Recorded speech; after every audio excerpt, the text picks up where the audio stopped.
இருக்கும். அற்புதமான தீபம். நம்ம வேண்ட வரம் மட்டும் இல்லை, எவ்வளவோ நற்பலன்களை வழங்கக்கூடிய வரம் தரும் வராகியோட ஜலதீபம். இது எப்படி ஏற்றுறதுங்கிற முறையை நான் உங்களுக்கு தெளிவாக கொடுத்துருக்குறேன்.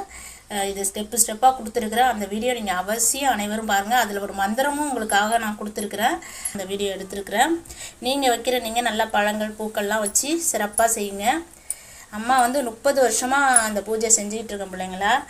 இந்த தாய் என் கூடயே தான் இருக்கிறாங்க. நான் மனப்பூர்வமாக நம்புகிறேன். என்னோட எல்லா காரியத்துலேயும் அவங்க தான் இருக்காங்க. அந்த அம்மன் சீதலாதேவியை செஞ்சது கூட அவங்க தான். சந்தோஷமாக இருக்குது. இந்த ஜலதீபம் உங்கள் வீட்டில் எரியக்குள்ளே உங்கள் வீட்டில் இருக்க பிரச்சனைகள் அத்தனையும் தீர்ந்து சந்தோஷம் நிம்மதி உங்கள் வாழ்க்கையில் கண்டிப்பாக நடக்கும் பிள்ளைங்களா. நீங்கள் எந்த வேண்டுதல் வைக்கிறீங்களோ, நீங்கள் வேண்டினதையும் தருவா, நீங்கள் வேண்டாததையும் தருவா. ஏன்னா அவள் நம்ம தாய். அவளுக்கு தெரியும் நமக்கு என்ன தரணுங்கிறது. கண்டிப்பாக அந்த தாயோட கருணை எல்லா பிள்ளைகளுக்கும் கிடைக்கணும்